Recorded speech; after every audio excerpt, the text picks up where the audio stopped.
Tropical Storm Nuri humina na, amihan lalakas pa sa bansa at malalaking alon bandang silangan. Magandang araw Pilipinas, ito ang Pilipinas Weather ngayon. Narito na ating update sa panahon. Kung bago ka lang sa ating channel, please like, share, and subscribe para lagi kang updated sa panahon. Salamat sa iyong suporta. Mga kababayan, ngayong araw ng Huwebes, March 12 na po tayo. Narito na ating update sa panahon sa pinakahuling monitoring ng mga international weather agencies. Sa oras na ito, binabantayan natin ang Tropical Storm Nuri na kasalukuyang nasa karagatan sa pagitan ng Guam at Pilipinas. Ano nga ba ang kasalukuyang kalagayan nito at ano nga ba ang epekto nito sa bansa? Alamin natin ang buong detalye. Sa pinakahuling monitoring ng mga international weather agencies, ang Tropical Storm Nuri ay kasalukuyang matatagpuan sa kanluran ng Guam, silangan ng Pilipinas at hilagang silangan ng Yap at Palau. Ang sistemang ito ay binubuo ng malawak na kumpul ng mga thunderstorm cloud na may mahina lamang na sirkulasyon sa gitna. Sa kasalukuyang taglay nito ang lakas ng hangin na umaabot sa 65 hanggang 70 kilometers per oras. Kung titingnan ang satellite imagery, ang bagyo ay hindi masyadong organisado at mukhang isang malaking kumpul lamang na thunderstorm activity na pansamantalang naging isang tropical storm. Kung titingnan natin ang atmospheric conditions sa paligid ng bagyo, makikita ito na nasa pagitan ng dalawang magkaibang wind pattern. Sa hilagang bahagi, naroon ang malakas na northeast monsoon o hanging amihan at habang sa tibok naman ay umiiral ang easterly winds mula sa Pacific. Ang kombinasyon ng dalawang ito ay dahilan kung bakit parang pansamantalang huminto at nag-install ang bagyo sa karagatan. Kaya nagkaroon ito ng kaunting pagkakataon na maging isang tropical storm. Ngunit ayon sa forecast ng Japan Meteorological Agency o JMA, hindi inaasahang lalakas pa ng husto ang sistemang ito.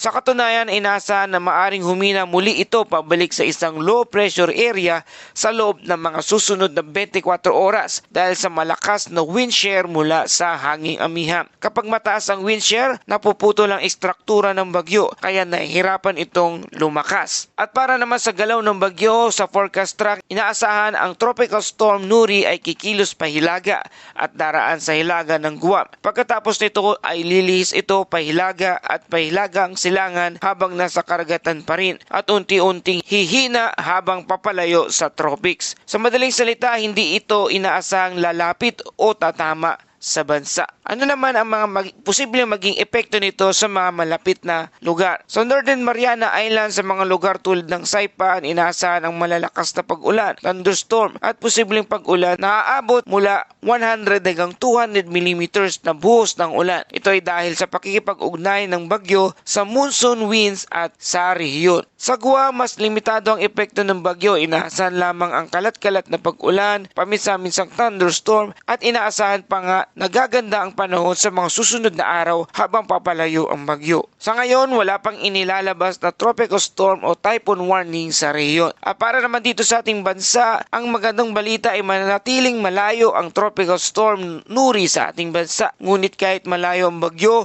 patuloy na lalakas ang northeast monsoon o hanging amihan sa mga susunod na araw. Dahil dito, inaasahan ang mas malamig na hangin sa Northern Luzon at malalaking alon sa silangang baybayin ng bansa na karamihan sa Luzon ay makakaranas ng tuyo at maaraw na panahon. Sa Metro Manila at sa natitirang bahagi ng bansa, inaasahang magiging bahagyang maulap hanggang maaraw ang kalangitan na may temperatura mula 28 hanggang 31 degrees Celsius. Mga kababayan, kung babalikan natin ang kasaysayan sa Western Pacific weather pattern, maraming tropical storm ang nabubuo sa silangan ng bansa ngunit agad ding humihina dahil sa malakas na hanging amihan. Ito ay karaniwang nangyayari sa late winter hanggang early spring month kung kailan mas dominante ang monsoon winds kaysa tropical development. Kaya patuloy tayong nagpapaalala, mag-ingat sa malaking alon sa silangang baybayin ng bansa, iwasan ang paglalayag ng mga maliliit na bangka kapag maalon ang dagat, maghanda sa mas malamig na panahon sa bandang Northern Luzon at patuloy na makinig sa mga opisyal na weather updates. Para sa ating buod ng balita, may tropical storm Nuri sa pagitan ng Guam at sa ating bansang ng Pilipinas at taglay nito ang lakas na hangin mula 65 to 70 kilometers per hour. Hindi ito inaasahang lalakas pa at posibleng humina sa loob ng 24